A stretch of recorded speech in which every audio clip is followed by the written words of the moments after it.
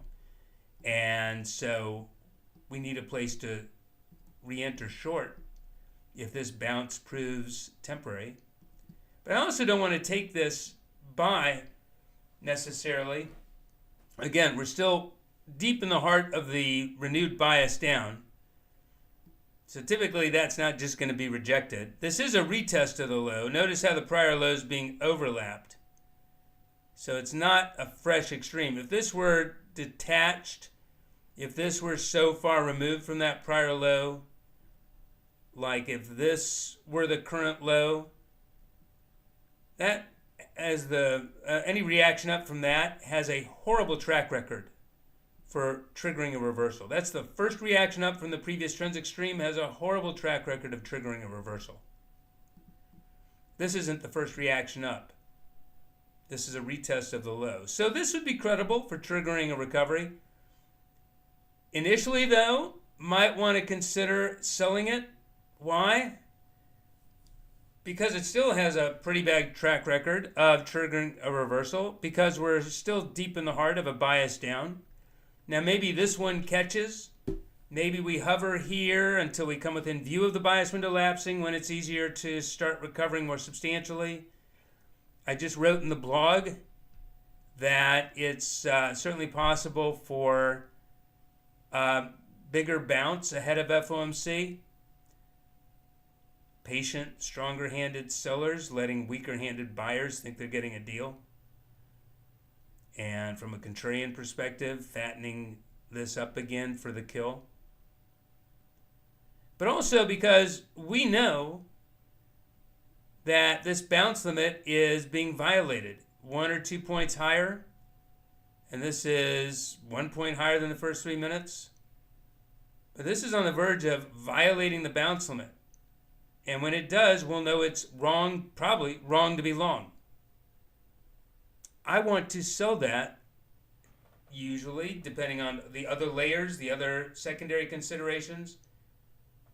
But all else being equal, I want to sell this resistance test, because that's what it is. That's why its recovery would be so bullish. That's why it's a buy signal. Meanwhile, it's resistance, which is usually going to hold. But that's not even the reason why I want to sell it. Not the main reason. The main reason is because it's so close to where I'd know it's wrong to be short. If we have a literally halfway decent methodology, half of the time it's profitable, and we know where it becomes unprofitable, and neither one of those are absolute statements. They're still going to be relative. Then we can theoretically sell at resistance all day long and make money like crazy. You have to honor the stop, though. You have to have a resting stop. This is an inflection point. All of these if you were or watched the primer from last night, you know these are inflections. Inflection goes either way. Here's an inflection back down. Look how sharp that is. Look at this inflection bouncing up and then collapsing through it. You're not going to pull that trigger fast enough. You're not going to want to pull that trigger. If we start exploding through here, you're going to want to manage that stop on your short, expecting it to come down, but that can be a big detour, an expensive one. You have to have a resting stop. You can always re-enter short. Maybe we blip up and then collapse. Stopped out, throw in a stop sell to get back in. But so close to where I know it's wrong to be short, I want to take those trades all day long. Because from a risk-reward basis, that's the least risk. And if this resumes the decline or just corrects it by 61.8%, as most reactions up from an extreme do, I've at least got that attraction. If I trail a stop, maybe implied odds that it actually resumes the decline or returns to the low. But I'm looking at a pretty tight stop up here versus my potential to reverse down 5 points. I don't consider that a great risk to reward, but that's really a function of the timing window. But usually we'll be looking at a much lower target outstanding and a much, I don't think we'll get much tighter of a stop opportunity than this. But again, consider the timing as we come through the top of the window. As we come to within 10 or 15 minutes of 11:30, look down at the chart, below the chart, the timing windows. 11:30, the bias window starts lapsing. Come within 10 or 15 minutes at 11:15, 11:20, and for all intents and purposes, the bias window is lapsing. And we're so far removed from the bias down target, which there's room up to anyway. There's all that room up to the bias down target to still honor the bias down target. So I'm not that excited about selling this particular time, but this is how to make those calculations and considerations when the bounce limits are being tested earlier in a timing window. These bounce limits, unfortunately, were too precise, and actually the bounces were too shallow. So we didn't get an opportunity to make a short entry like this. So maybe this is just a point higher, 1 or 2 points buffer, room for noise above the 49.1050 3-minute peak. If this starts dipping back under their interim low, under 49.0925, I'd sell that, no matter the timing window. I'd assume that this bounce held at a relevant level. Remember, the price may exceed this relevant level, but so long as the bar is overlapping it, it's only being overlapped.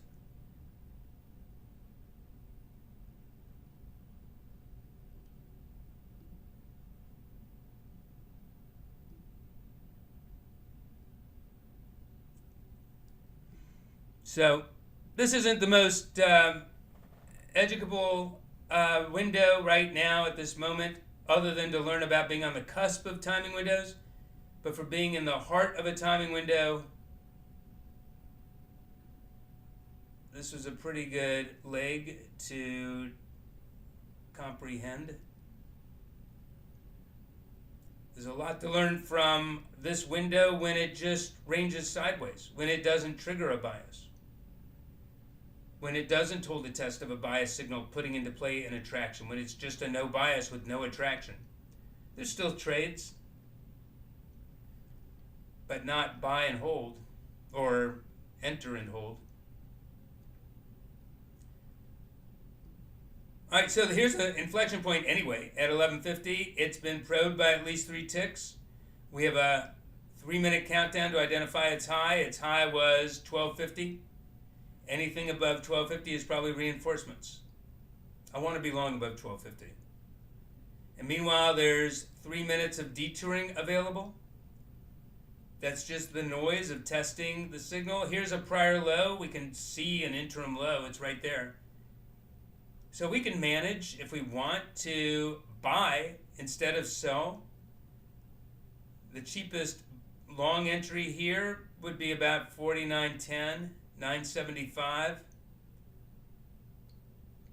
Cheapest compared to where we'd start thinking it's wrong to be long. Again, having nothing to do with any greater likelihood of recovering, although that's why we certainly want to know the potential for the recovery. But more importantly, identifying the potential risk, the absolute point, getting in as close to it as possible, even below it if it's so tight, or on its recovery.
All right, some questions. Question, does it mean we are approaching FOMC from a position of weakness, likely to keep going down?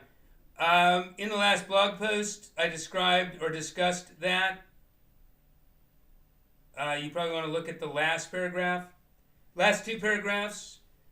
As far as it's certainly possible that we bounce into FOMC. It's premature right now, but just being able to frame if we bounce into FOMC. Here's that last update, actually.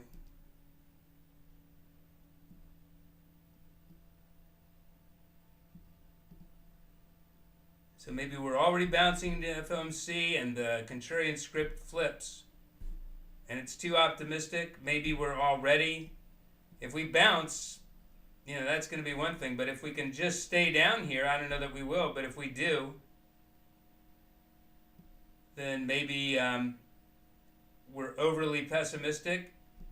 Of course, at some point, the market starts, the pessimism starts becoming intentional and reflecting the intention of the market.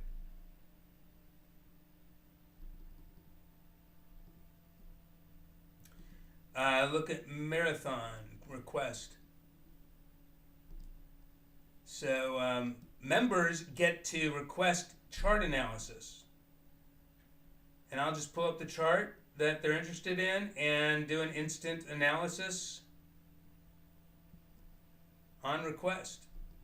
I may not be covering it, but I'll do a quick review. Let's look at Bitcoin first. Interesting pullback. Look at this. Now, I kind of overdrew this uptrending support.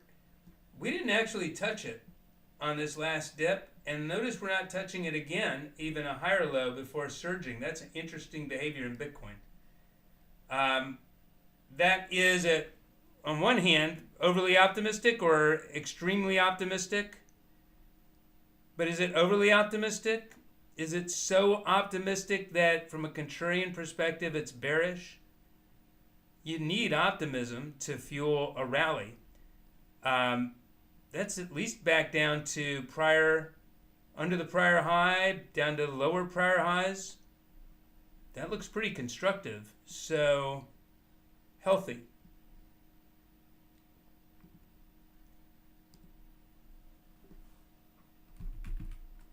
So let's look at Marathon, which we've had a couple pullback targets, and the lowest pullback target that would still qualify as just a pullback, that, by the way, along the way formed a channel. I could have known with 100% certainty that we're heading to 15, but that doesn't mean I know it's going to form a channel along the way, or even the slopes of the different legs. But now that we see all that, looking left, and I can apply some measurements, I've already been able to identify that back above 2070 and then back above 24 would start to signal and help to confirm not only the break back above the channel being durable, but a reversal underway. Right now, I don't have... here, let's get rid of some of this. I don't have confirmation, but this is equivalent to Bitcoin, which just dipped to its lower prior high. Here's the equivalent in Marathon, a lower prior high. Look at that dip come right into it. Right to it. So if I were going to get long Marathon, I would, that's what, 1720, 27? 1720, the prior high.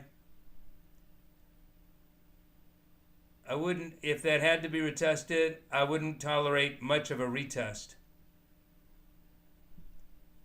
And it doesn't have to be retested. It's an interesting downtrend slope. Maybe the next more aggressive near-term trigger would be back above 1905 without a little pullback here.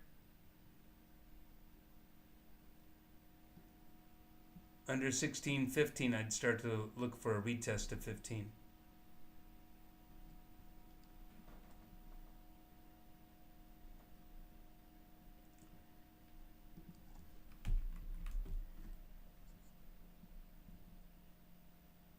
Similar behavior in Coinbase.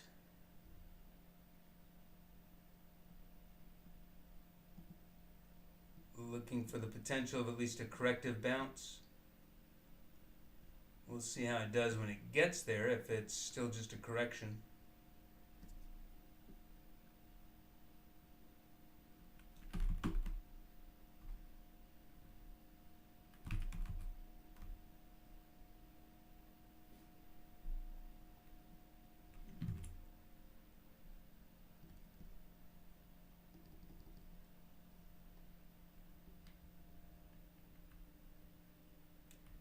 All right, so now we're within view of the bias window lapsing.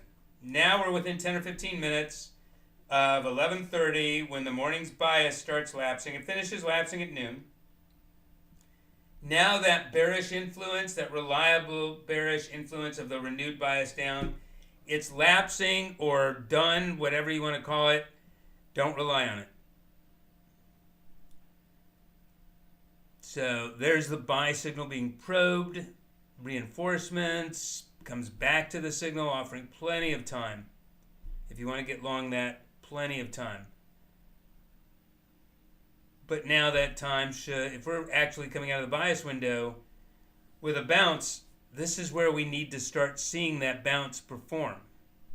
This was just a retracement. This was just a bottoming pattern, potentially. If this is intending to retrace anything to any degree, if this is intending to greet FOMC bullishly, not optimistically, but from above a relevant resistance, exiting the noon hour above the opens high, for instance, is an opportunity. It's not the clearest signal. We'll have to look at other inputs, but stay away from a prior high or a higher prior low. Stop short. Don't expend so much energy that if it's not exceeded in a relevant window, it becomes bearish. Meanwhile, we don't know yet that this is even capable of reversing up. Maybe the most bullish scenario, or the most likely scenario into FOMC, is just to range sideways. Often, participants are going to be paralyzed by anxiousness ahead of such a high-profile, weighty event, scheduled event. That's also going to make it difficult to extend the trend. So it's likelier that if we get any kind of aggressive behavior, that it's up instead of down. If we get an attempt, now that we're leaving the bias window, if sellers come in at this point and try to break lower just organically, not in a knee-jerk reaction to an artificial catalyst like a headline, but nothing scheduled, but if organically price starts drifting back down to the low, it'll probably probe it, but it'll probably hold that probe as well, hold that test ahead of FOMC. Because we're probably not going to attract strong-handed sellers at this stage, this close to the low, willing to take new exposure to the trend extending. And they don't even have to look at a chart. Strong hands just have that sense of what the valuation is. They're not going to extend their exposure at this late stage. But if we, as traders, want to take an opportunity or an attempt here at a fresh low, there's the 3-minute detour. Anything lower is no longer testing the buy signal.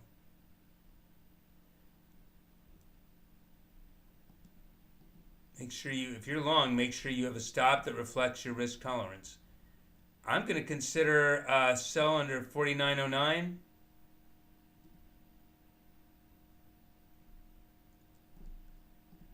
The objective being a fresh low.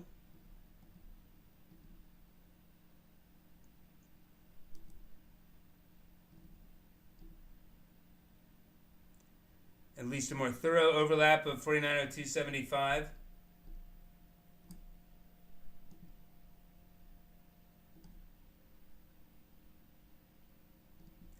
And it has room for noise down to 4,900 half.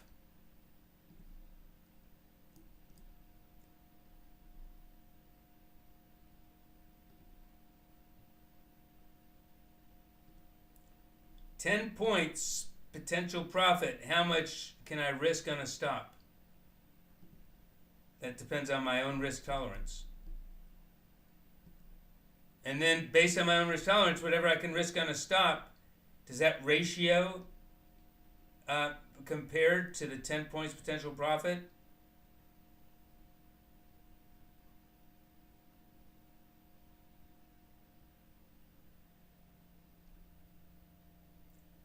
We haven't actually, there we go, minimum 3 ticks.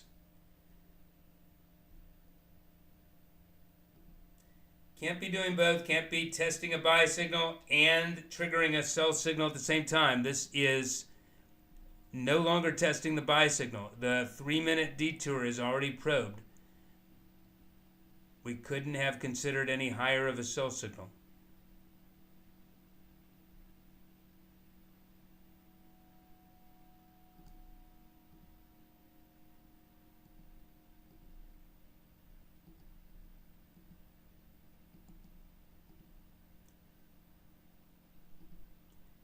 I'm only going to give sellers one opportunity here. This isn't a great window for them. Just going off the potential that they've absorbed this bounce, that there's a little bit more room down here, so it's going to be more thoroughly tested, that this may form pattern-wise a double bottom. But if they don't need to do that, if they just needed to dip back into the range and now back above 1250, that'll be it. I won't chase them with a sell signal.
So a little premature on buyer's part. Total retrace to the low. Finally, nabbed. Nicked. 49.0275. Bounce limit is 49.06. So that's the predictable.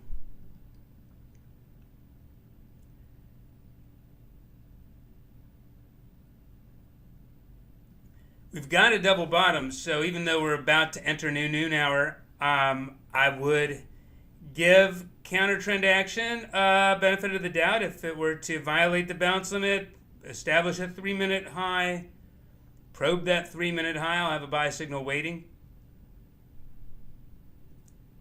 There's some other stuff to observe here.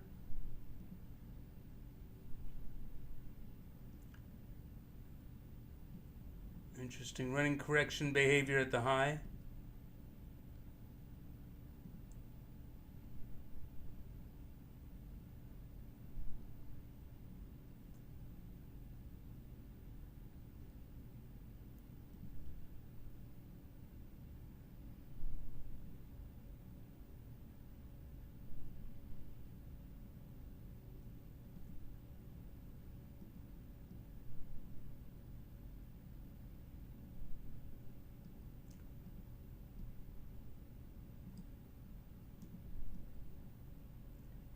The signal is intact. It hasn't even touched its bounce limit. That doesn't mean a short has to be maintained.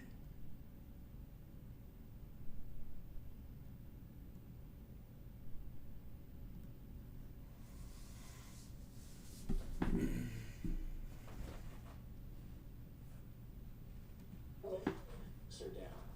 How do you justify giving performance awards to people whose job it is to increase viewership, to increase ad revenue, to increase trust? Madam Chair, if I may, I don't agree with the premise. No, I don't agree with the premise. 79% of Canadians say that it is important for the country to have a public broadcaster like CBC Radio-Canada. 82% say... Who commissioned that poll? Those are our public perception surveys that we conduct. Oh, you conducted, okay. But so your polling tells you by that using Canadians like a what you're doing. third-party léger survey firm. Yeah. So, I'm sorry, if the argument is to try to say that we're no longer of value, all I would say is that's not what I hear from Canadians. What I'm asking about is the bonuses. With all due respect, Mr. when you give someone a bonus, and we've just agreed on the metrics that should be used to judge a broadcaster, when those metrics are down, how do you justify giving people, executives, big bonuses when they haven't achieved success by these metrics that we've agreed on?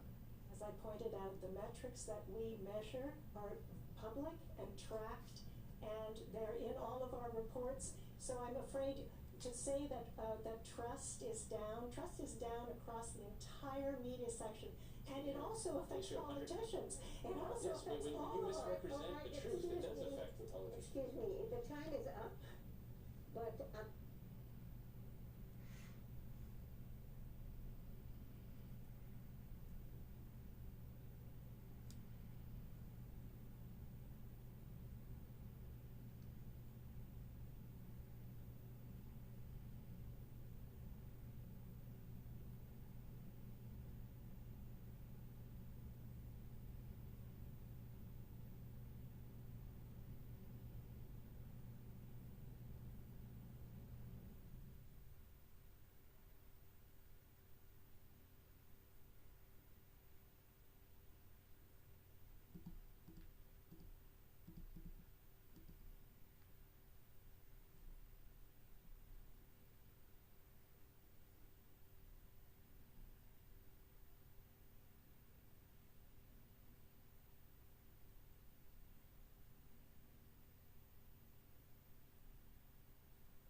So don't forget this afternoon, I'll be, shortly actually, before FOMC, I'll start sharing a link you can use if you are interested in subscribing.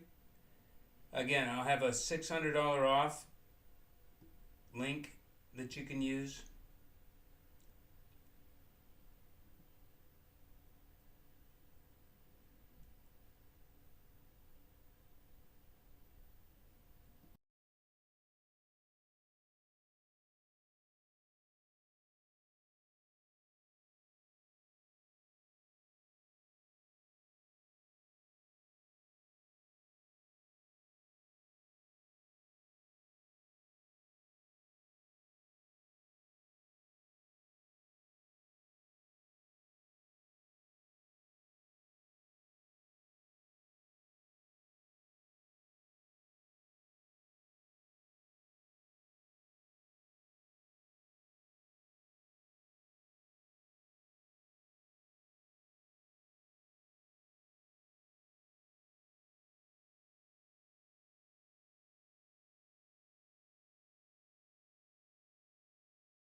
Alright, so it is noon and I'm about to update the bias parameters. So I'll have a new blog post that members get. And I'll move the bias parameters or add new ones for the afternoon.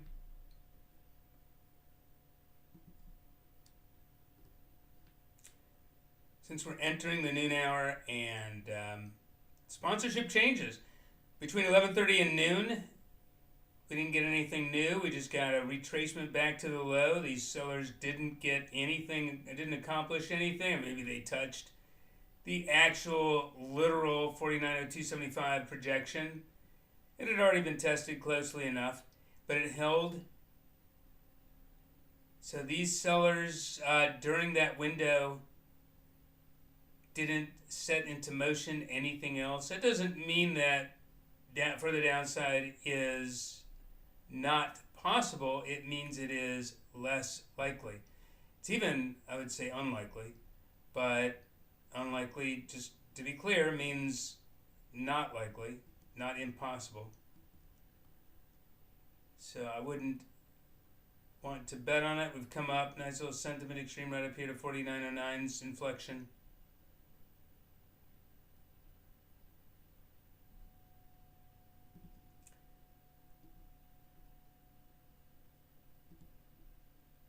So now putting together the PM bias parameters.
So by the way, remember this is the proxy gap. This is the proxy for the gap. The proxy for the gap between yesterday's cash session close, which was 49.49, to today's open.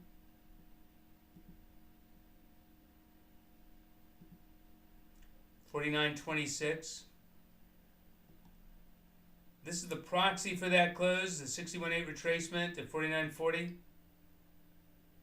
But also the projections, if that sentiment were to persist and continue influencing the mass psychology of post-open trading, the post-open crowd. These were the levels that the herd mentality doesn't know it consciously, but they are referring back to yesterday's end of day, projecting out its influence. That loses its efficacy, especially if it's been engaged and influential in the morning. It loses its influence going forward. I'm still going to leave it labeled.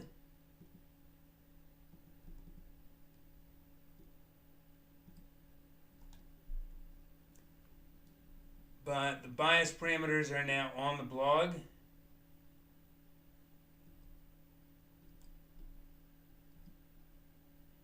And if you've got email alerts, you should have them. Let me know if you're not getting the bias signals, if you're subscribed to the email alerts.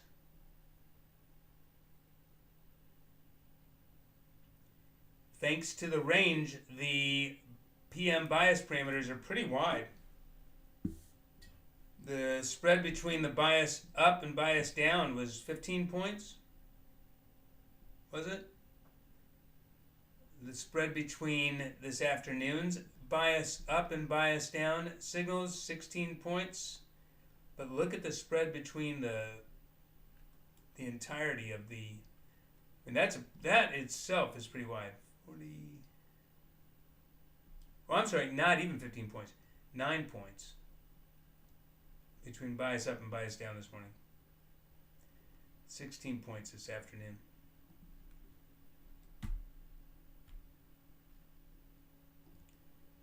So normally this is where I would be closing the YouTube simulcast. Tomorrow this is where the simulcast will end. Usually we just do mornings, 2 consecutive mornings. Today, just to get a flavor for FOMC, how the different observations, the commentary,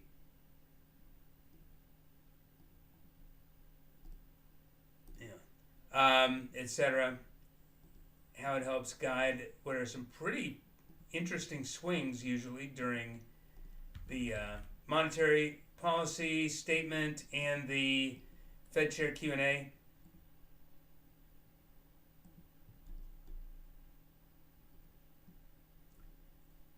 So we're just doing this afternoon as well. But tomorrow morning, this is where, or when, going into the noon hour, this is when the simulcast will end. Today it's open through the close.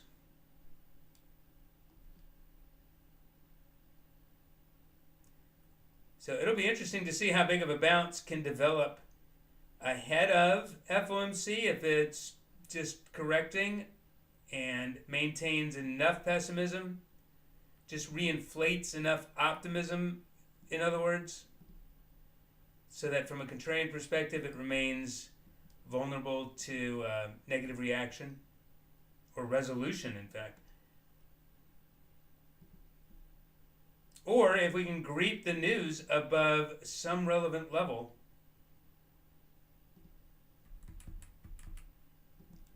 even then, nothing protects or immunizes the market from a negative reaction to negative news.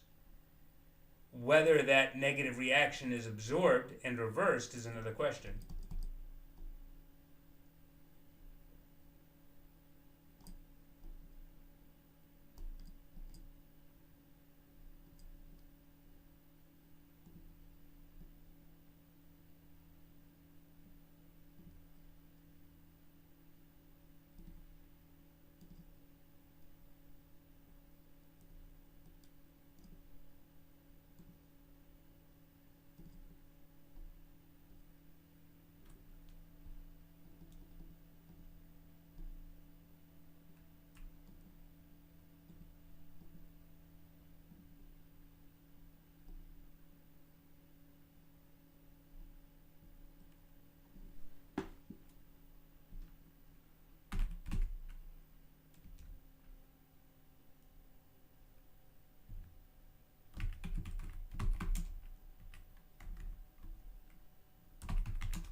All right, again, any questions, please post. Be back shortly.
So, interesting parallels between lows and highs here.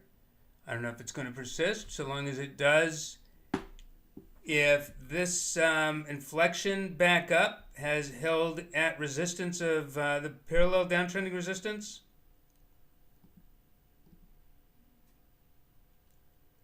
then under 650 would likely target 4,900 half. Doesn't have to.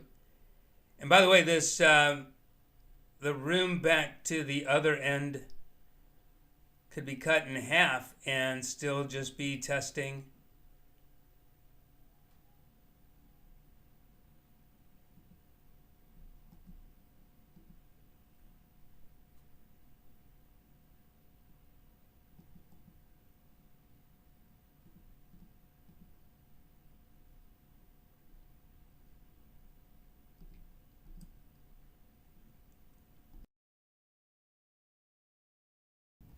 But keep in mind, this is the noon hour. There's no bias signaled. The bias down has lapsed. The next bias signal is coming out of the noon hour at 1:20. And even then, there's going to be this other influences.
Noon hour noise. There's a qualified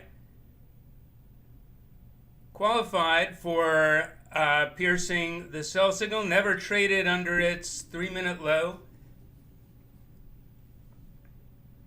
Only overlapping the signal.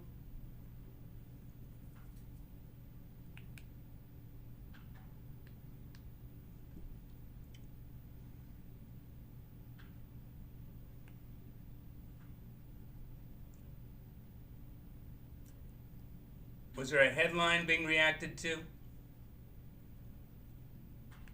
Still a valid inflection point. It hasn't actually been probed any deeper than its first 3 minutes, and so it's still the inflection, the valid inflection.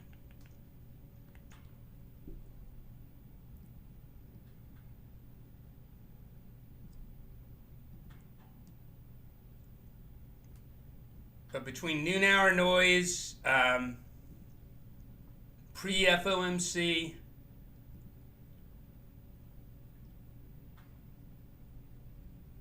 just kind of waiting for the events. Yeah, good question. So sudden stability in a steep slide is not strength. This is the noon hour, so it gets an excuse. It's also trying to be accumulative. There's a fresh low. It's not just a bounce. It's actually probing lower. So it's not really stability. There's a downtrend here.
So interesting behavior, this coiling, almost like a running correction, but a lot of restraint, really.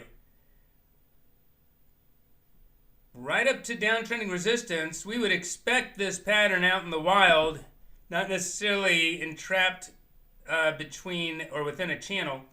We would expect its break to almost literally explode higher, however substantially or durably, maybe just temporarily, but that's usually what we're going to see. See how powerful this downtrending channel actually is.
All right, we're now within 3 minutes of 120. That's when the next bias triggers. And what have we done? We've bounced to the bias up signal. Bias up signal is 49.16. The minute earlier actually touched 49.16. This minute, close, but hasn't yet. 3 minutes out of the way of 120. 3 minutes out of the way of 120, touch 49.16, and we're going to invoke the grace period.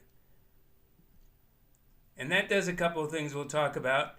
As close as this is to 49.16, obviously, even if we don't touch 49.16, we're going to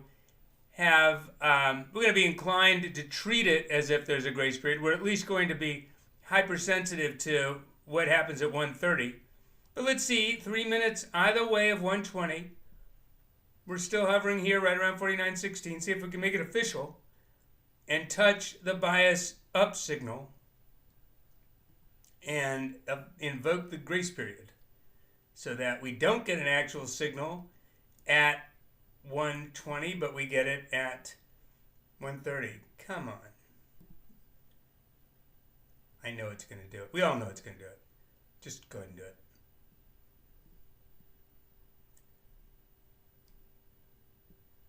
It thinks it's being suspenseful. It's not.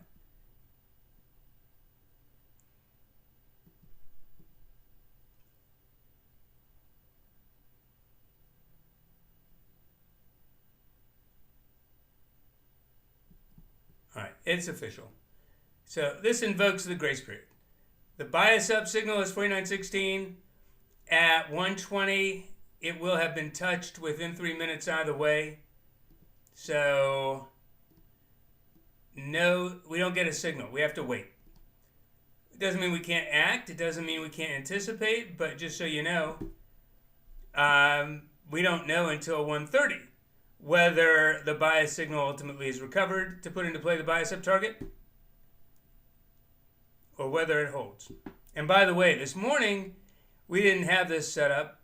It's a common setup. Test one bias signal, hold its test, and put into play an offsetting test of the other bias signal. We didn't have that setup today. But by the way, that is a morning. We discussed it. I just want to point out that's a morning construct. Pullback limit is 13.25. That's in the mornings. If the bias up signal ultimately holds at 1:30 in the morning, at 10:15 in the morning, then it would put into play an offsetting test of the bias down signal. Not in the afternoon. Afternoon just doesn't have that consequence. But you can treat it like a bias up. A little surprising, it hasn't, or didn't, almost literally explode higher out of this coiling. But it is breaking this downtrending resistance. Its last touch, even probing the anchor of that trend line. RSIs aren't doing anything outstanding. But it's coming into FOMC events, it really is kind of just noise. It's not strong hands. Strong hands are already postured. Strong hands have already gamed out or understood what is likely to develop or not, what pricing is likely, what different sponsorships are likely to do. They're not involved here. They're not going to be involved in the knee-jerk reaction. So 49.16 still being overlapped. If we see the pullback limit probed, pullback limit 13.25 probed by at least 3 ticks, we can start a 3-minute countdown and get more aggressive on the sell signal.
All right, so we already knew, but grace period came and went.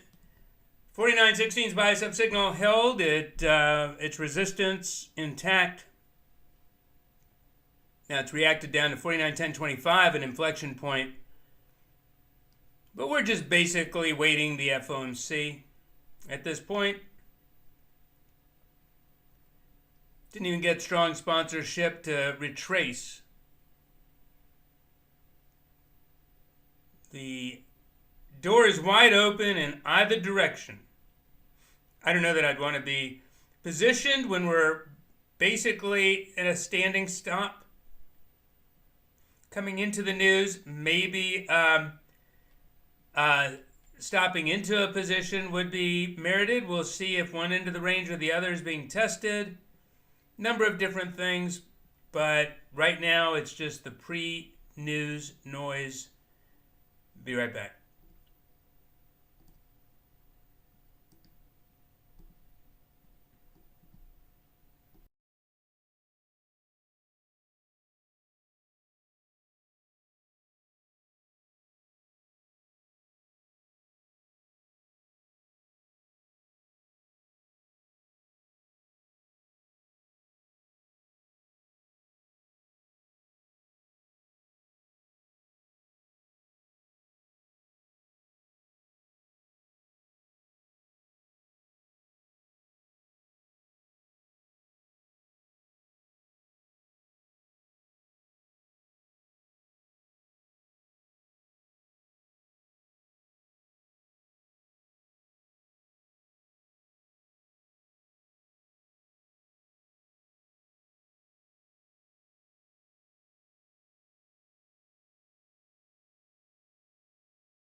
So still fluctuating here at this inflection. I'm going to identify higher inflection, but just no. I mean, there's no reason that that FOMC's policy statement needs to be addressed or greeted from with a position.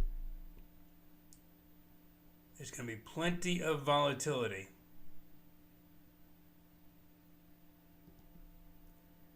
But just to identify that there's likely a bounce forming above 17.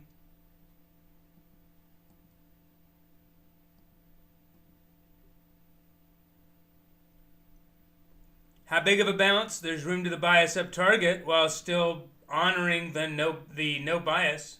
I'm sorry, there's room to the bias up signal and down to the bias down signal while honoring the no bias. But above the bias up signal and through the bias up target would negate any requirement to retrace. Otherwise, probe above the bias up signal up to the bias up target and it'll require being retraced. It's a special situation, obviously, with the FOMC events.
Question about the special situation. Overcoming any requirement. And the answer is no. Just that we can get more expanded behavior instead of the bias up signal continuing to hold necessarily or define the window's high through 230. It could be probed quite a bit. Unless the window is exited above the bias up target, though, probing above the bias up signal would still be no bias trending.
Knee-jerk reaction for 60, 90 seconds following the news. As weak hands, what are we doing? We're getting into this 49.0150 or 4900 half, that is. The next Fibonacci projection from the proxy gap being influential, attracted to. We don't need this really.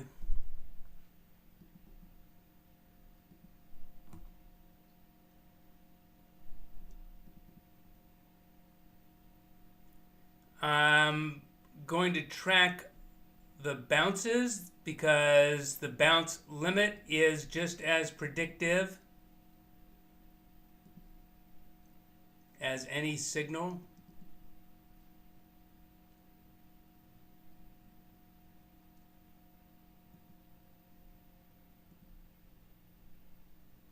Bounce limit is 49.01. So we're past the first 60, 90 seconds following the news. Is this just a knee-jerk reaction? It's not testing a bounce limit. This seems very much intent on doing what I was describing this morning, and that is continue to react unfavorably, looking ahead at the calendar. If it's not getting great news, the market's not going to anticipate suddenly getting great news tomorrow when we have, or anybody more bullish to respond to it, when we've had some pretty big high-profile news today, and react down without gaining traction on the recoveries.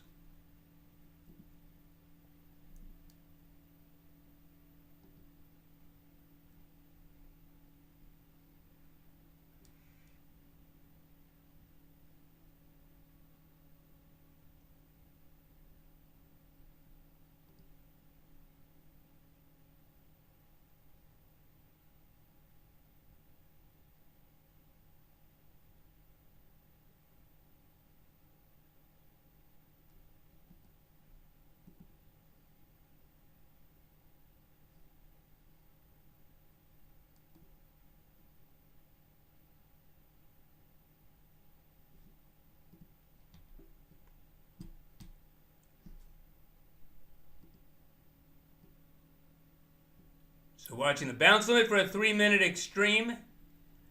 Let's say that's it. 49.06 basically is the 3-minute extreme.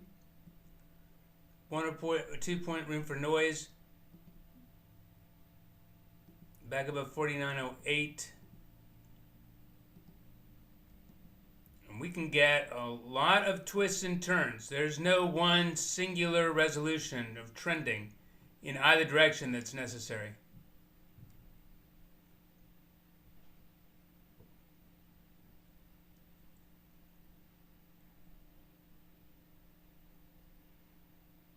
Interesting, the blip up where it got to.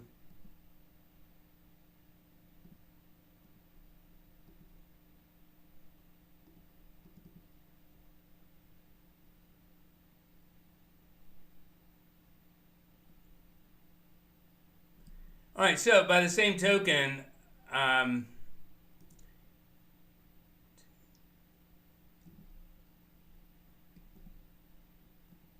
under 99.50, I would assume that this bounce has failed.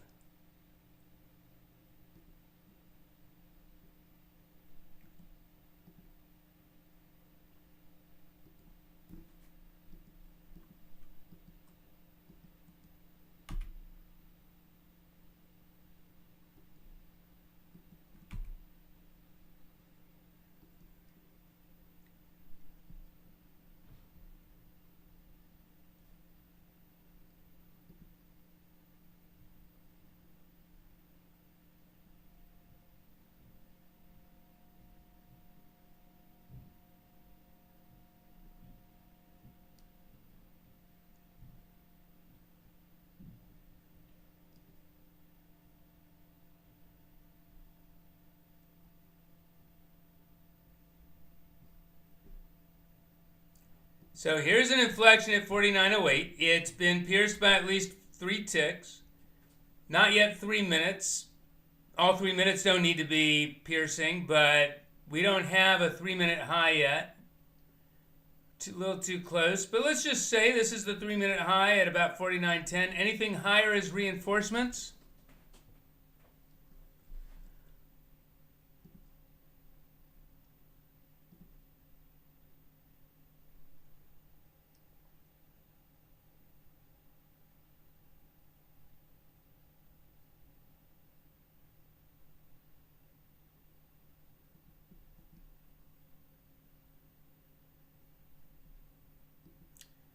Raising the sell signal to 4,900 half. That was a little quick.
So we've got a 4-minute or a 3-minute low to testing 4,900 half. A lot of it is errant ticks, sentiment extreme, but that's still the 3-minute low of testing the inflection. So anything lower is reinforcements and is likely to extend down, or likelier.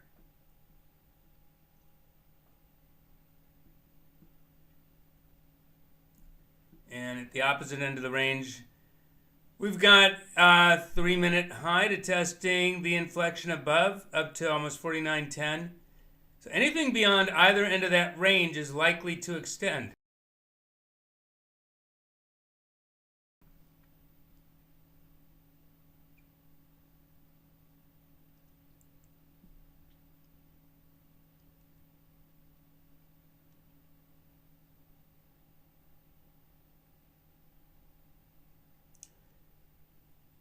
Certainly possible the market just settles in, waiting Powell.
Nothing new to report, but the two inflection points have obviously contained price action.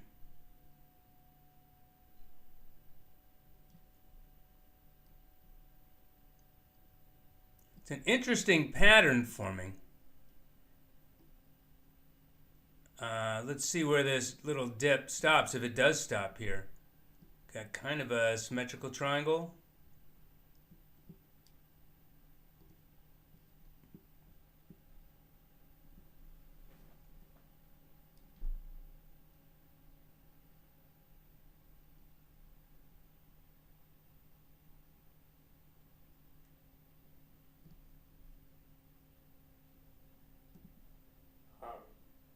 Senator, are tools for identifying.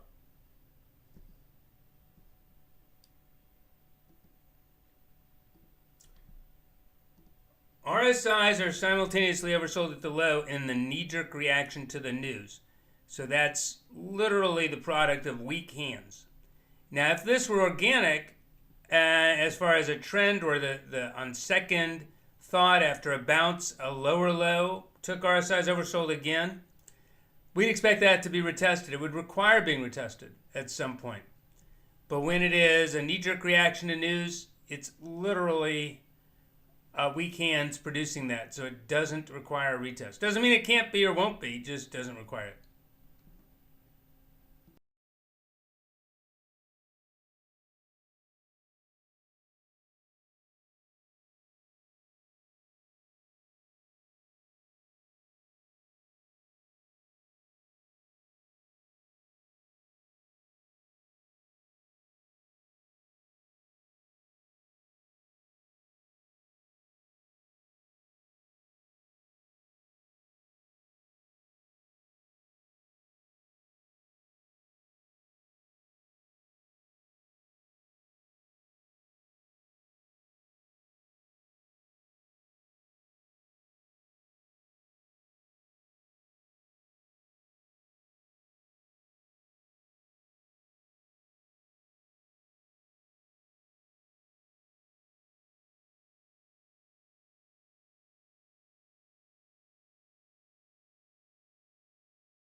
So I think we're still just waiting for the Fed Chair Q&A. And in the absence of him being able to walk back his hawkish, the FOMC's hawkish policy statement, we're not getting reinforcements to the upside.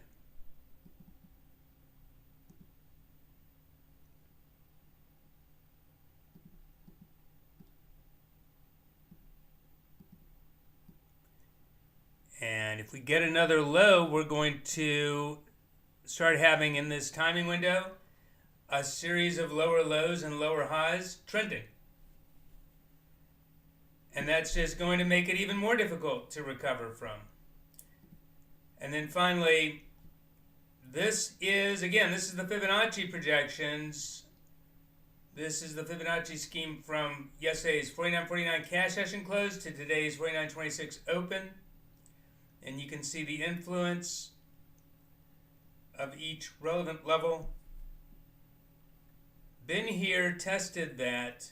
If 96.50 isn't holding, then we're heading to 88.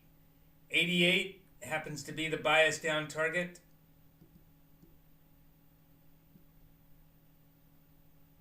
Now look at the time. The bias window is starting to lapse. There's no requirement for either bias signal to continue to contain price action.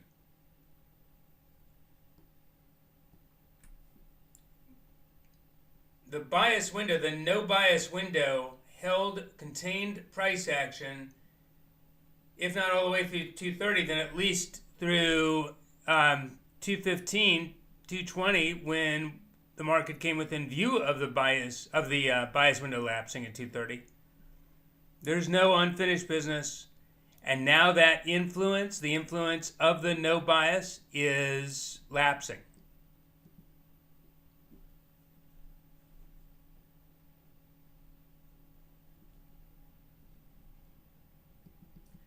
So just look at the bigger picture here. Let's forget about the Fibonacci's for a second. Oh, here, let's put on this chart. So 49.49. These are close, but no cigar. 49.26, so it's a little bit off.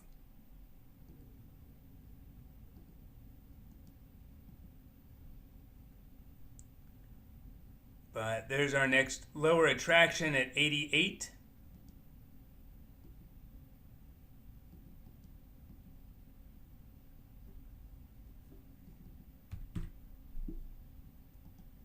Start slipping under there, and we talked about this earlier. There's the complex ascending triangle. We reviewed this at the Saturday review.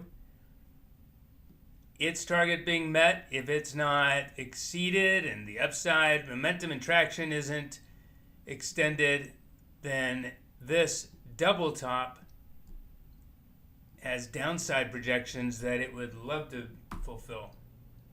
Its sponsorship hasn't been suppressed or reversed.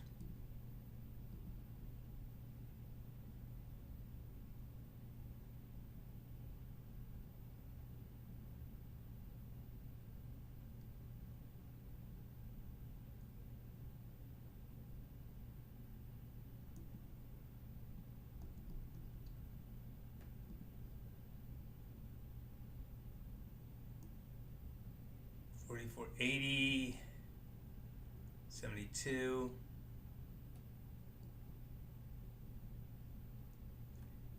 This is just the room for noise. A lot of stuff on the way up that wasn't corrected.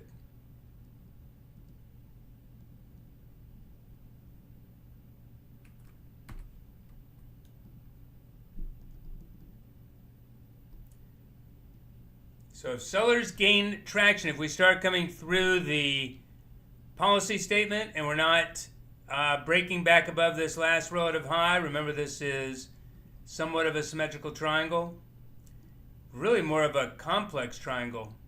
I don't get a good slope here using the actual low. So really a better opportunity for that to hold at 61.8.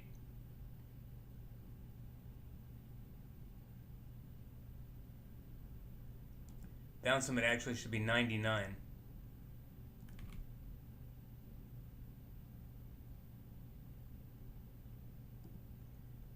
Three-minute high.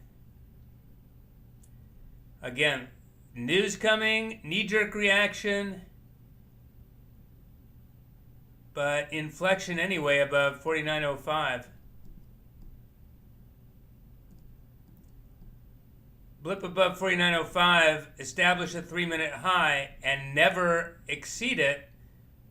That's the same thing as never touching 49.05.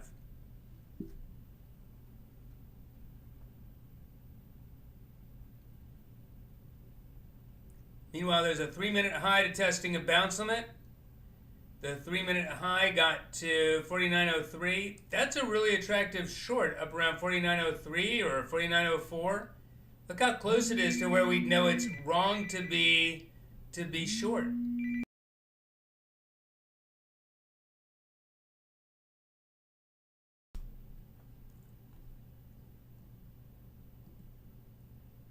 Has to be a resting stop, can't be a mental stop.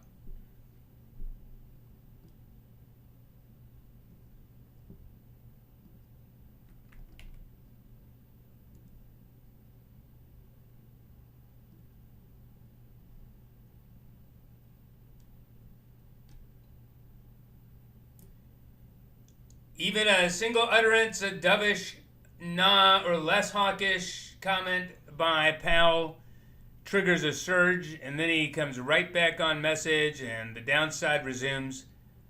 Still want to be stopped out on that and re-enter short.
Knee-jerk reaction, artificial catalyst.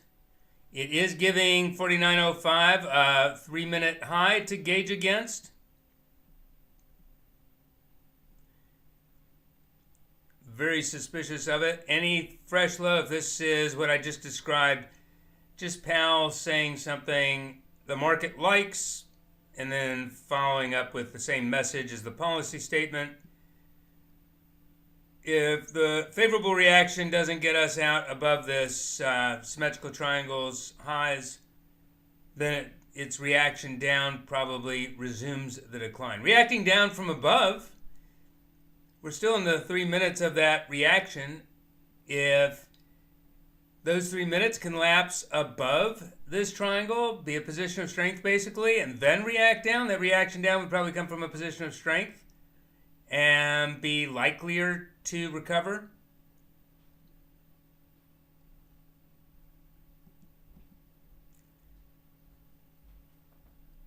Right now it's a little suspicious. Notice it's stopping right at the prior highs.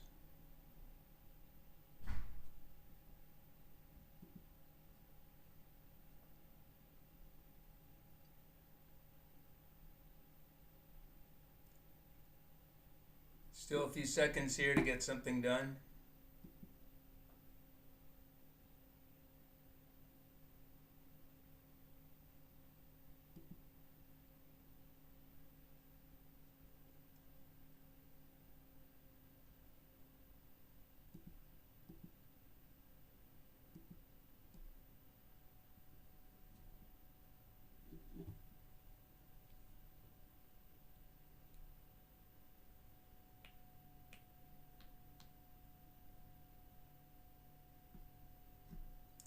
So we've at least established a 3 minute high. Get out above 49.09. That would be bullish or worthy of assuming that we're extending to whatever the next prior high, or maybe even reversing the trend up. That is the line in the sand, is that 3 minute high to testing the buy signal, the inflection point.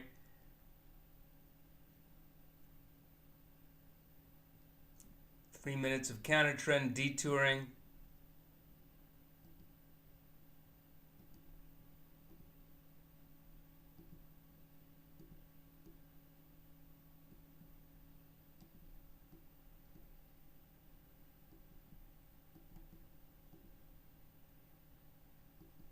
And back under 49.100 half would suggest that was just a knee-jerk reaction. Took some of the pressure off, but didn't get anywhere except right into a corner.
Now we're talking. The 3-minute high was established. Sentiment extremes in either direction, knee-jerk reactions. That's easily whipsawed out. That's why you have to have a strategy to get back in if it proves itself a whipsaw.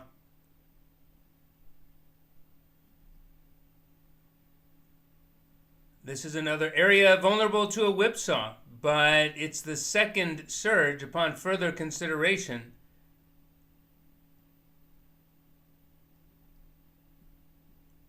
Pullback limit is 49.18.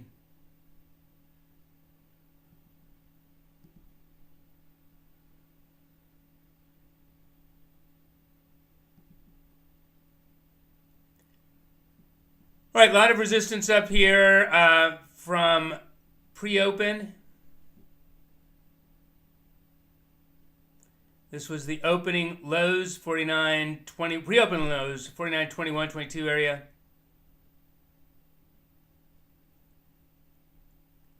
So at the very least, I would tighten stops. Pullback limits now 49.19.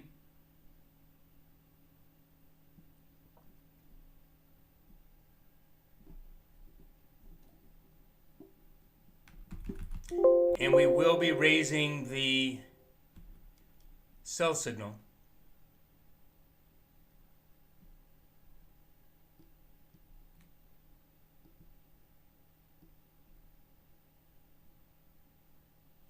To 49.10.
Still nothing sticking.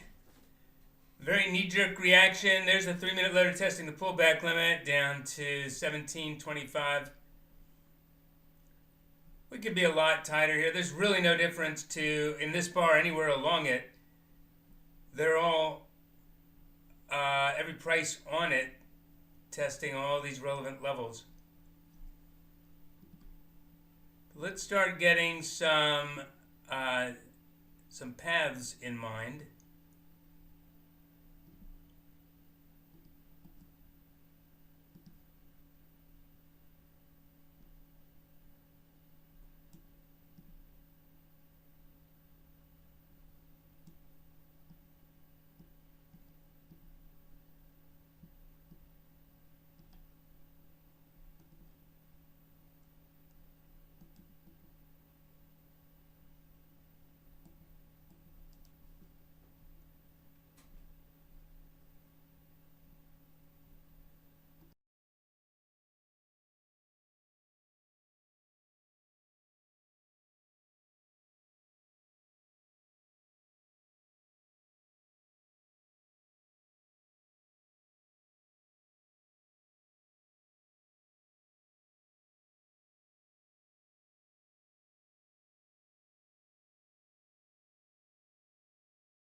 Not, is the chart frozen? Bear with me here. I'm going to reinstate it.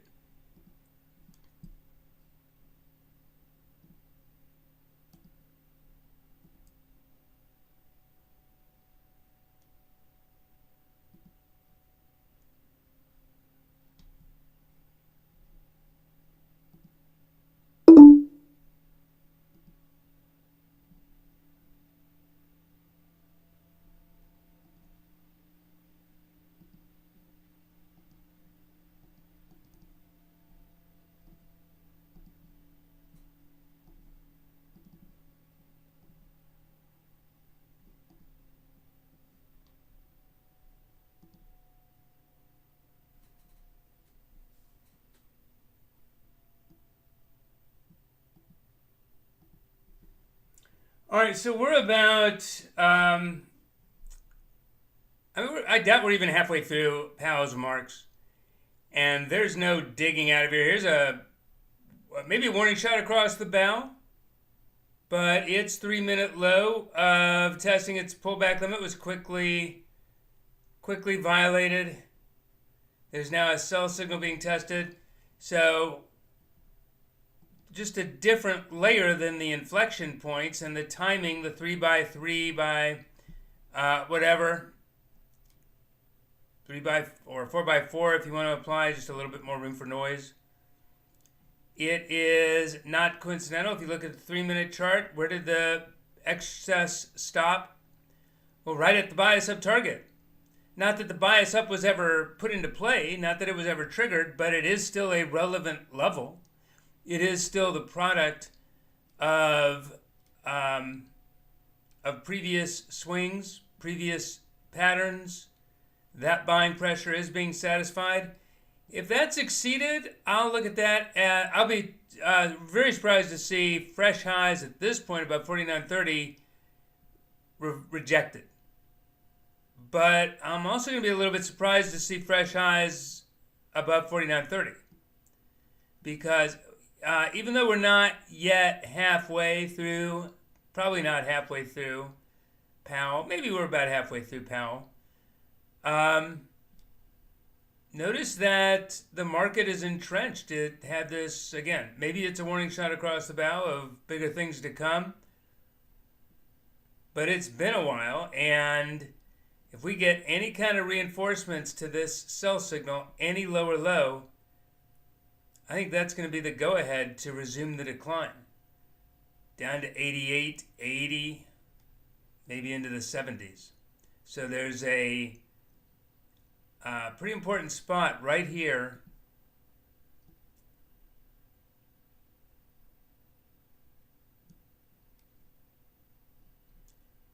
Almost any lower low. Under 49.08, 49.04. I think we have sufficiently chipped away at support that at this point, thanks to this big detour, anything lower says nobody's buying it. No strong hands are buying it. So pretty important if we're going to avoid fresh lows. Pretty important to bounce here.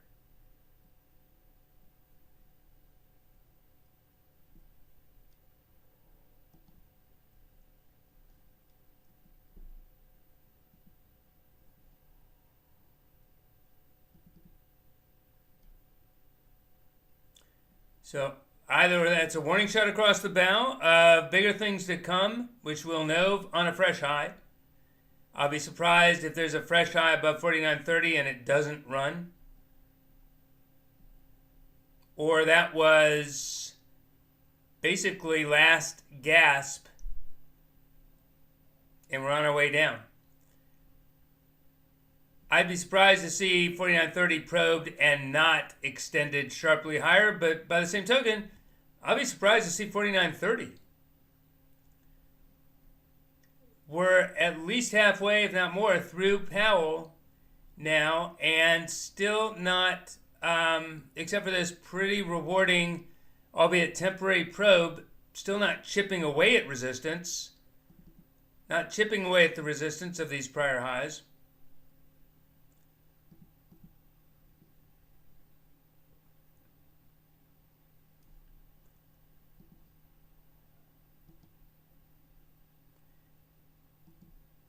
There's a pivotal uptrending support. It bisects the actual low.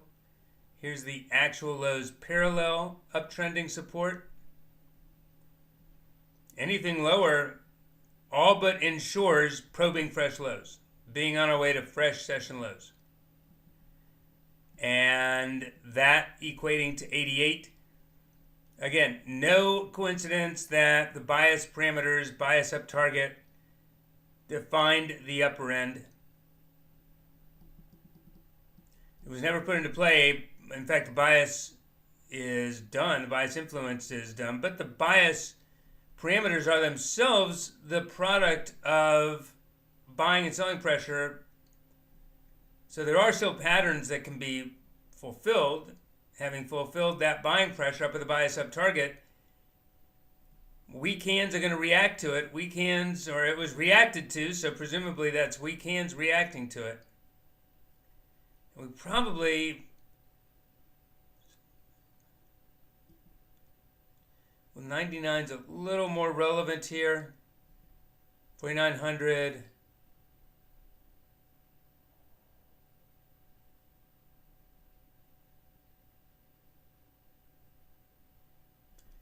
Bounce limit is 350.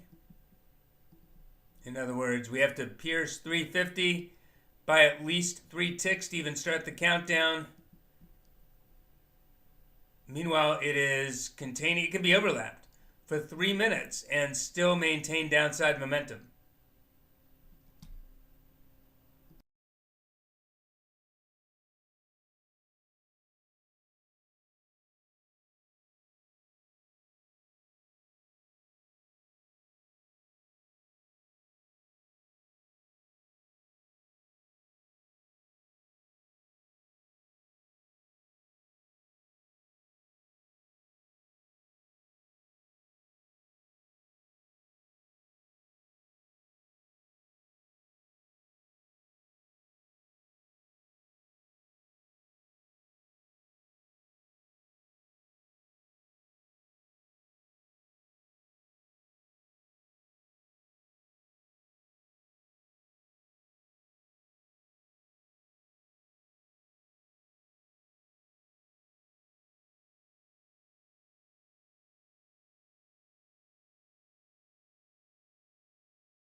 So there's 88, the bias down target. There's a cluster here, and the outside room for noise is all the way down to 84.50, and that's been touched.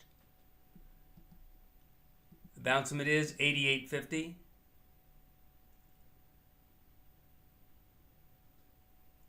We just did this exercise earlier, 88, then 80, 79.50.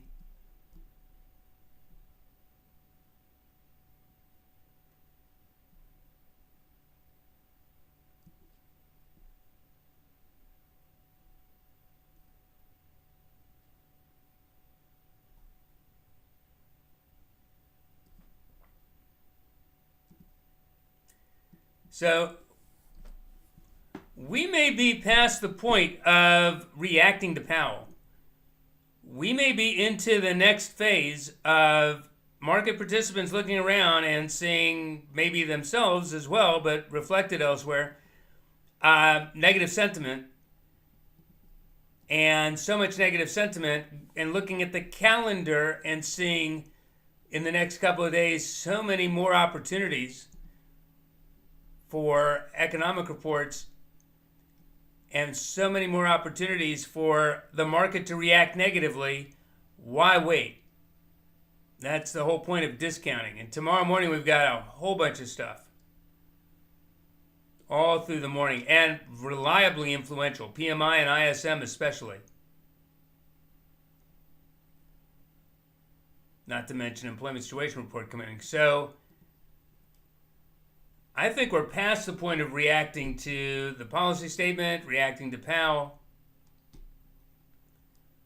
And we have created a downtrend. Once again, bigger picture. We did this in the Saturday review, at which time this is all the information we had. We had a complex ascending triangle, and if its objectives were met and held, we could see what we discussed was we could see the market then want to come around and start satisfying the double top pattern that had formed around that complex triangle. And here's that double top pattern. Barely starting to be filled.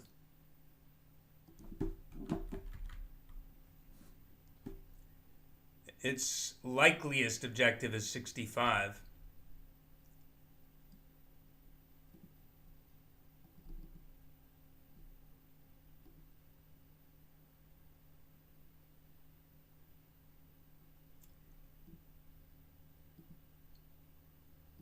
Bounce limit is 81.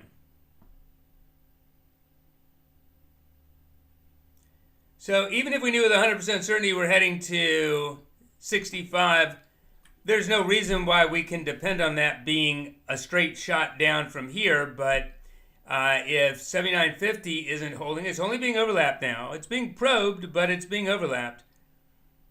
So if this starts to bottom and we bounce, that's one thing. But as soon as 79.50 has given way, especially 88, back above 88, test 1 Fibonacci extension, or the last to be tested, reversing back above its prior Fibonacci. In other words, here we are testing 79.50. If this test of 79.50 were to react back above its last 88.50 through a relevant window through the close, that would suggest sellers didn't gain traction, that they were fully satisfied.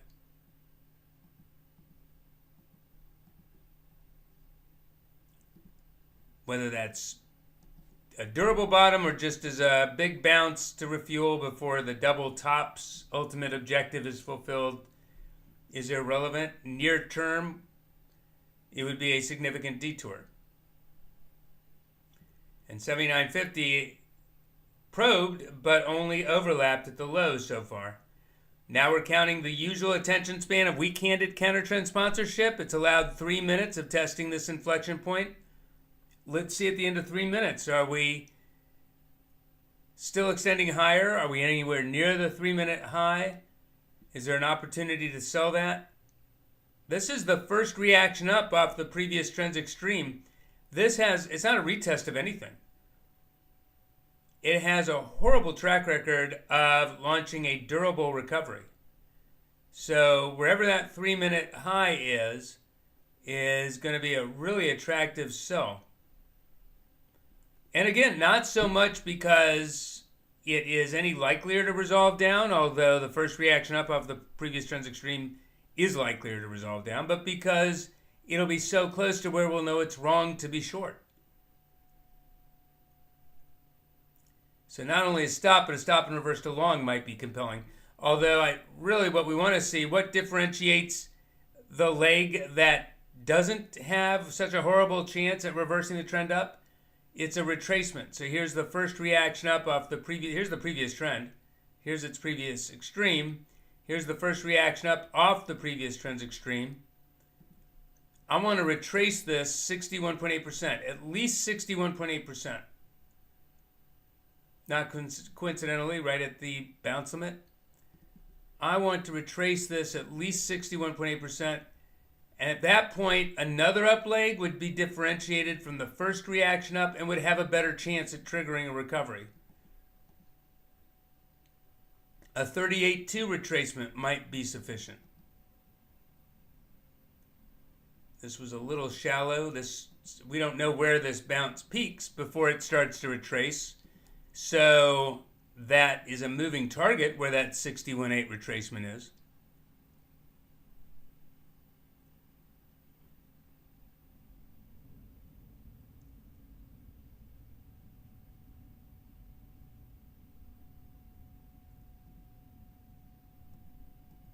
can be a pretty big detour while waiting. Again, a lot of this is patience. Or going against the grain and being very aggressive. Both you can't be aggressive in an entry and conservative in a stop. You have to go full on with the strategy. So 3-minute high, some errant ticks, pretty attractive short entry. Stop, maybe stop and reverse to long above 92, but stop above 92. You can always re-enter short.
So 3-minute high being tested, 61.8 retracement. Now a buy signal would be differentiated from the first reaction up off the previous trend's extreme. That's not to say a buy signal would be triggered necessarily. And it doesn't have to be terribly productive, but now there's a better chance at it extending, if not being durable, at least being productive.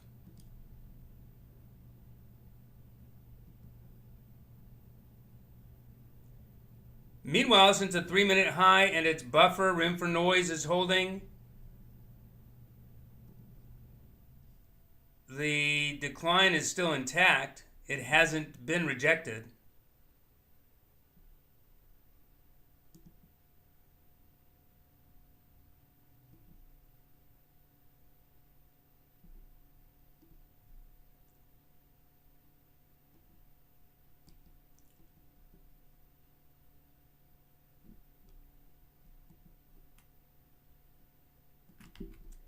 get a little more. So we'll look at 93.50. Again, definitely vulnerable to whipsaw. Everything is going to be vulnerable to whipsaw. Still nothing has changed about. As long as Powell's up there, this is headline reaction after headline reaction. We don't have control over that, other than where we place a stop, etc.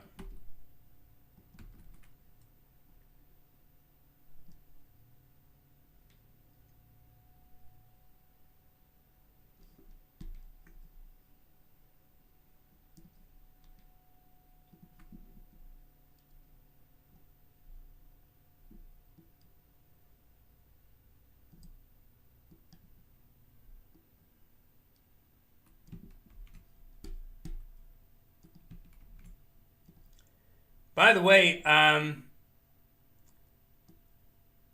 as I said, I am offering a $600 savings. There's a link I just placed in the chat. If you click on that, you'll see the terms.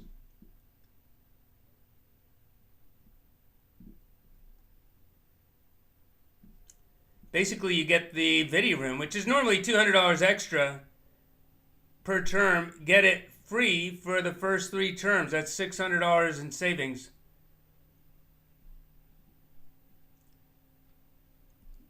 vidiROOM is this whole vidiROOM, the free simulcast, is going to be available tomorrow morning. Only tomorrow morning.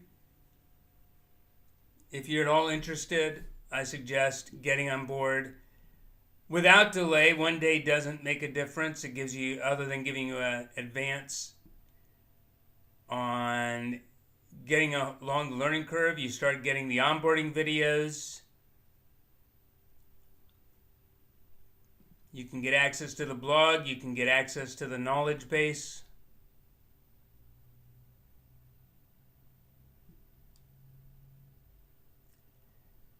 We really haven't even seen setups.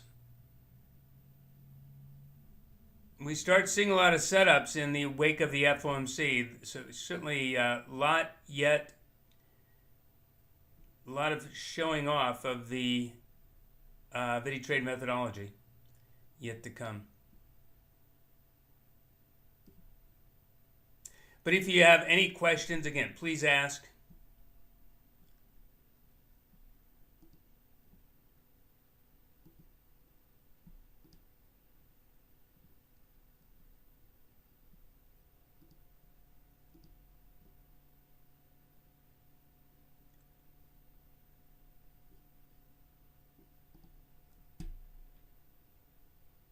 So this is getting a little long for Powell's appearance, getting through all the reporters, definitely to the tail end. Not a whole lot of different questions or versions of the same questions that can be asked. So we've probably heard all of the answers.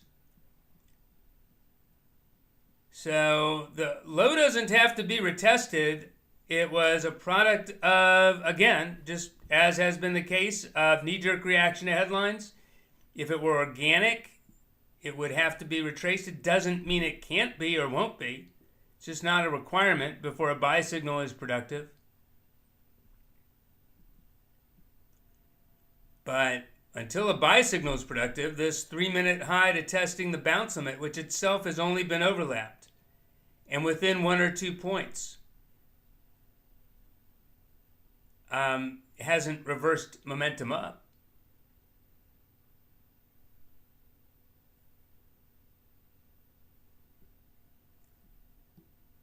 So if we're not coming out of here and we're at the tail end of Powell and not yet working our way back up, and there he's done. So if that's all that the market's going to get, it just wouldn't be surprising to start seeing this start extending. Here's the levels we looked at earlier as potential. If this were to revert, if this were to react unfavorably to Powell, these are the levels that we scoped out. Basically 80 and 73, 74. Maybe a little relief rally here, a little relief bounce, perhaps. I'd still honor the buy signal. That's the inflection point, but be prepared for its failure.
So I posted a link to join as a member. If you don't join as a member, you can still stop by here tomorrow morning. This simulcast will be open tomorrow morning, same as this morning, but not tomorrow afternoon.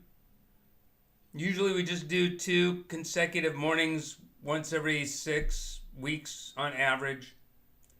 Today with FOMC, I thought it'd be neat to keep it open, and you can see even with FOMC's reaction how the levels are still influential, the bias still rules.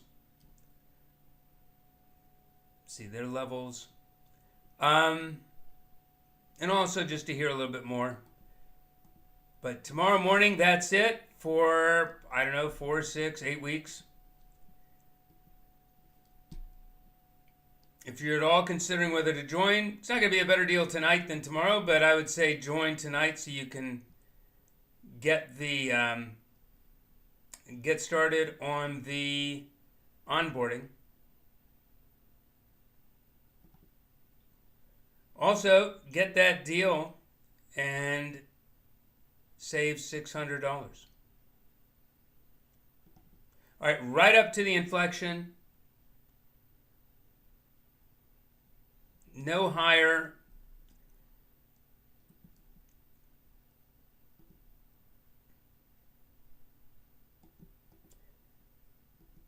Raising the sell signal to 84.25. Now, if the inflection were pierced by at least 3 ticks, I'd have to wait for the detour. It wasn't. So, sell signal is entirely qualified to trigger.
Again, there's price action and there's lack of price action.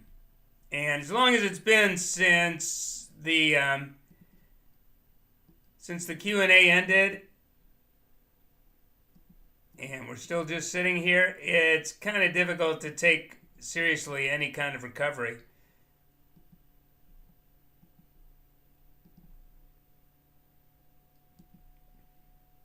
So looking more like a continuation pattern, a bear flag. A fresh high here could still blip up as a head fake, as a false break.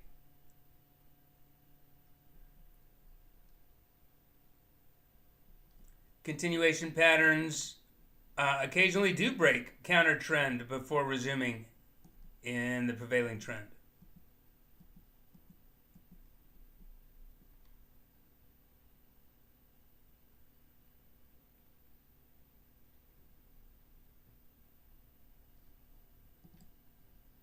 So back to the offer.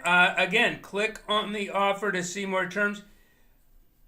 Something else that we haven't even discussed, I do a coaching call, personal, get on the phone with me, and we talk about walking you through the service, obviously, and the methodology, understanding the signals, and talking about different ways to apply them. I also talk about your trading. I find holes and help you fix them.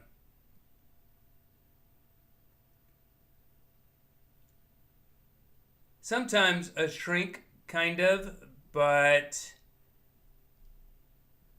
that actually helps to go there, but not necessary, not to get some kind of result.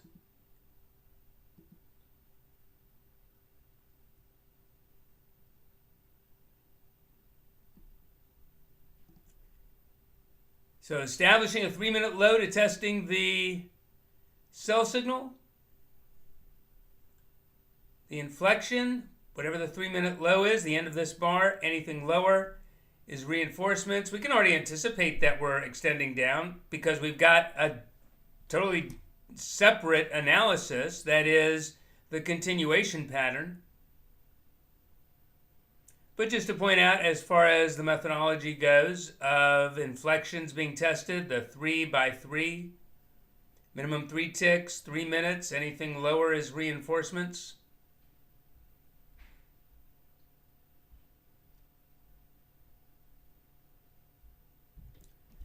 Another layer of analysis, the whole discussion we've been having about this false break, warning shot or slash warning shot across the bow, how it retraced too deeply to still be a warning shot, more likely a last gasp.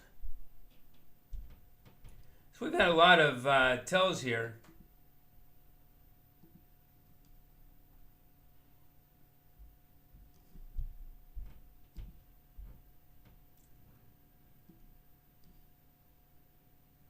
By the way, Bitcoin right back down from relevant from the prior highs here, not even higher. So that's just noise in the range. Today's price action, we'll talk about this at the wrap, but wasn't at all predictive or very revealing.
is Wednesday afternoon and time for Market Wrap. So the worst case scenario that we've been considering has been, first of all, no confirmation to Monday afternoon's breakout, no second consecutive higher close that had extended high enough to satisfy this complex triangle, ascending triangle that we discussed Saturday. Went through the numbers and the paths and the prices, and it having been fulfilled now gives this double top an opportunity to be fulfilled. And in fact, we're right back down into and now through its interim low, and that starts projecting down to the 61.8, around 65. We just held from the complex triangle the 100 swings, so that's probably off the table on the reversal down. But influential. All of these likely to be influential, not necessarily terminal. Let's take a moment and look at the bigger picture. Where we came from, this rectangle. So a lot of room here just as a correction when we're in a series of higher highs and higher lows. Basically, this is one leg.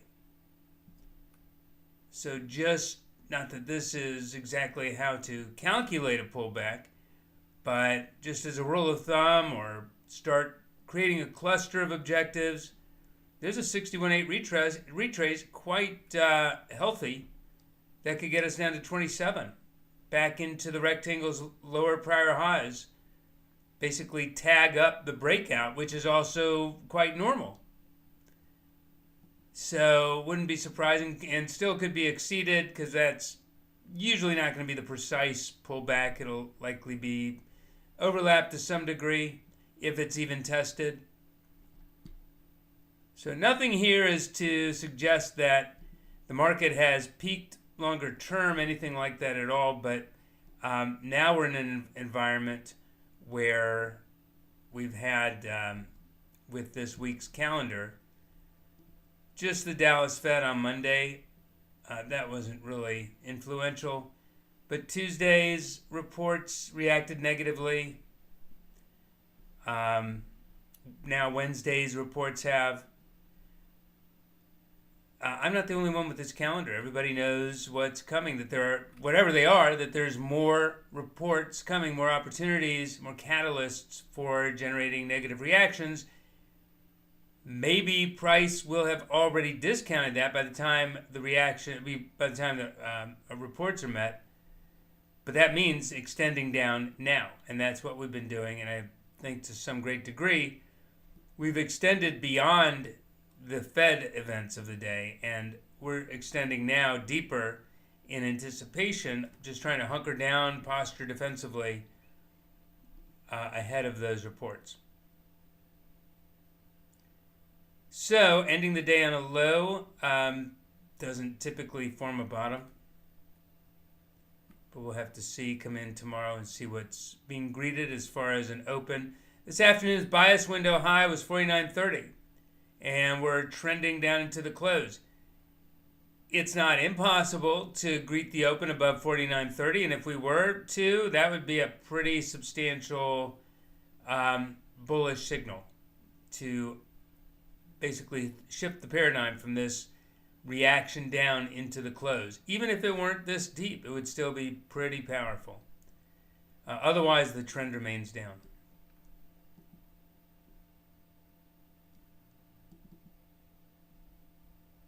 By the way, just to point out the proxy gap again, yesterday's cash session close was 49.49. All this was the reaction to post-close earnings. Today's open 26, so this is the proxy for that gap. This is the 61.8 proxy for the gap back to yesterday's close. So notice how price has been influential or influenced by each of these even earlier.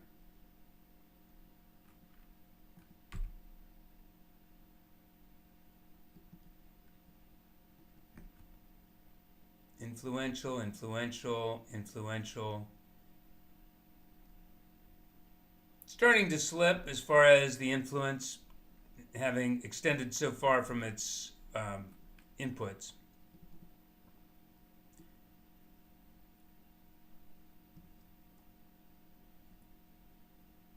Any questions about any of that, please ask. As far as other markets, so the euro and yen, very interesting.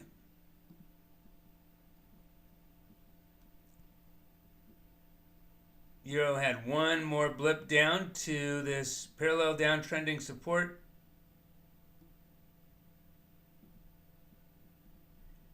And snap back up to its parallel downtrending resistance of the channel. But it went out testing 108.65, so no clear buy signal. The yen, pretty favorable reaction, but it goes out still testing its buy signal. I'm inclined to give it a benefit of the doubt that it is actually turning. It had a breakout from a multi-session range that was confirmed with a second consecutive lower close, and a few days later produced the required third lower close. And since then has been firming. So I'm inclined to give any kind of a buy signal a benefit of the doubt with the yen. Gold, once again, higher high. Still rejected. Why? And we're going to go back and look at February. Because not so much gold, but because silver, which they're not joined at the hip, but they're not going to deviate from each other. Silver still has, it was right at its resistance, still has unfinished business below. This gap down to 22.08 under all prior lows wants to be filled from above. I just don't see gold getting ahead of that. Long bond, big top, big decline, big target met, and we had a buy signal trigger coming into the new week. My target on the bounce met today at 122.20, and now there's a decision. Decision for the pattern. Is that just a corrective bounce? As quickly as it was met, I'm inclined to expect that this was just a corrective bounce and it intends to resolve down. If it starts recovering, if 122.20 starts recovering, I do want to see that maintained through a close before understanding it to be credible. But meanwhile, potential for retracing back to the lows, maybe even lower.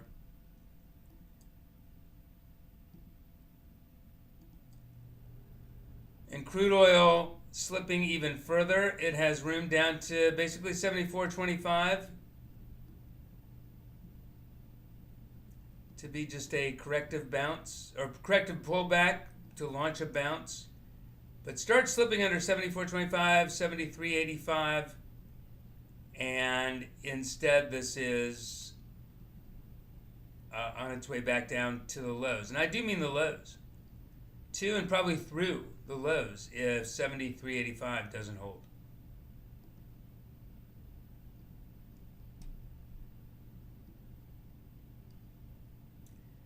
And then Bitcoin, big bounce, actually a deeper dip and then a big bounce back all within the range. There is nothing new here. A lot of volatility, a lot of noise, but no signal and so no rejection.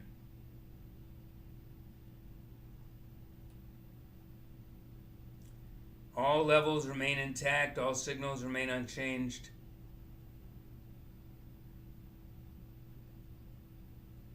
All right, lower low here, 48.70. Bounce limit is 48.74.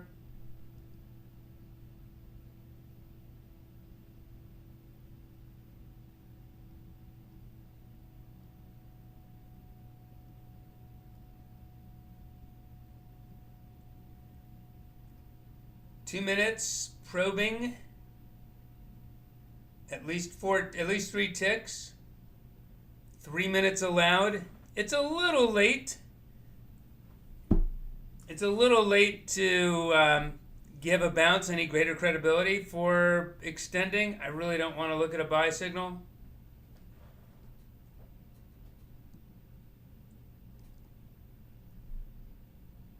We also have earnings coming after the close.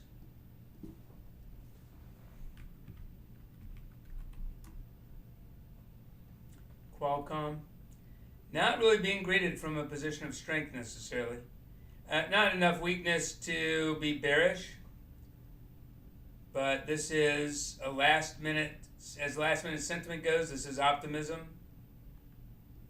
from under the prior lows. So I would expect Qualcomm to resolve down, likelier than not.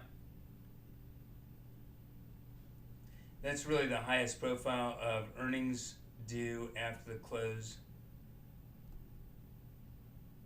Lots of stuff before tomorrow's open from Altria,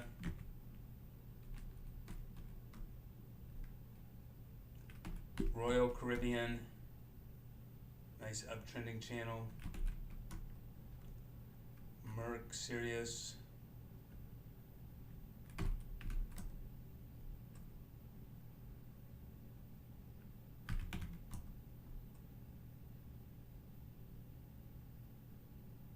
interestingly, Humana took a hit, but HCA didn't. Cardinal Health greeting earnings pretty favorably. Maybe not so much. Tomorrow we've got, after the close, Apple, Amazon, Meta.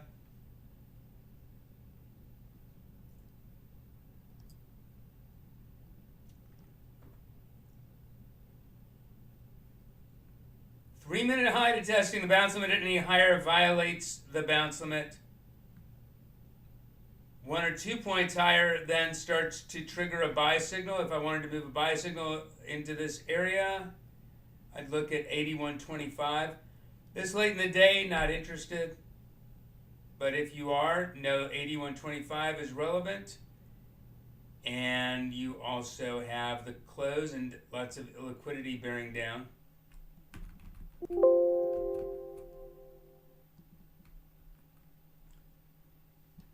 All right, but again, any questions, please ask. Otherwise, that's it from me. Thanks, everyone, for being here. Have a great night. Take care.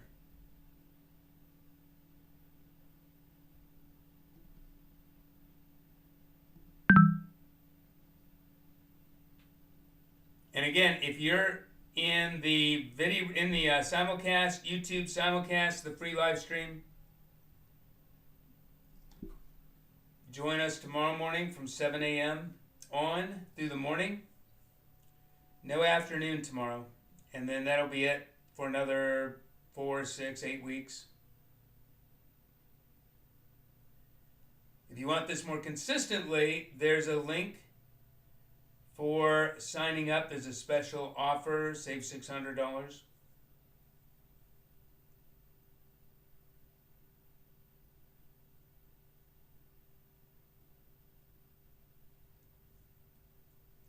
All right, thanks everyone for being here.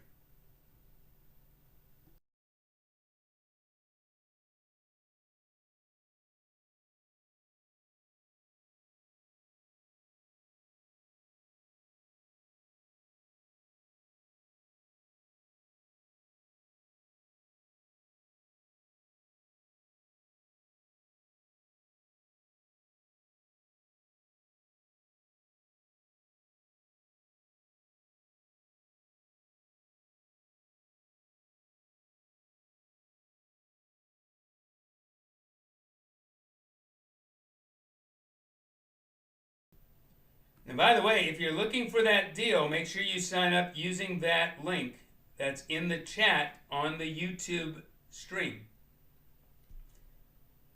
That's how you get the 3 free vidiROOM terms. You can sign up off the site. There's a free week before any charges, but then you don't get the free vidiROOM. That's the point to this. This supplants the trial. This is the trial. Being immersed for the day.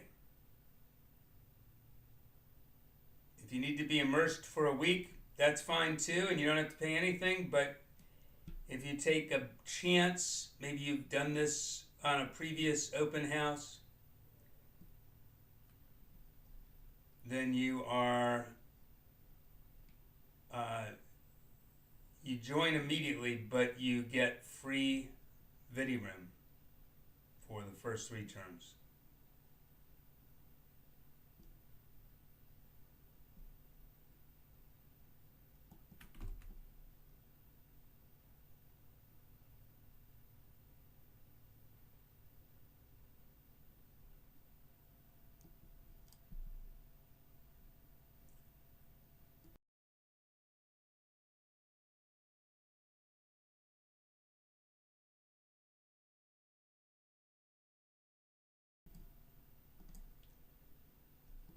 So there's the last of the Fibonacci projections, the 261.8, met to within 3 ticks.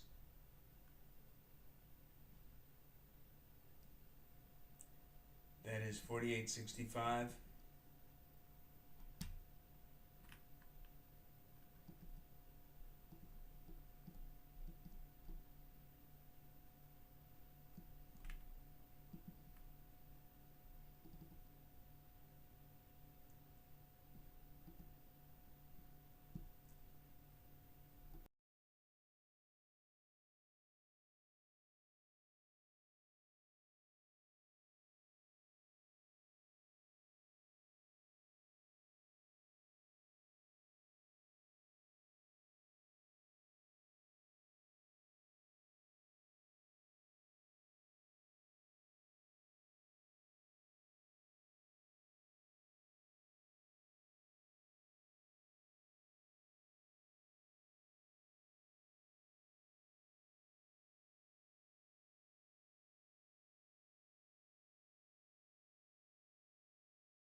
All right, just to wrap it up at 3:15, that is the close. The extended down, got a bounce limit being tested, but downtrend is intact.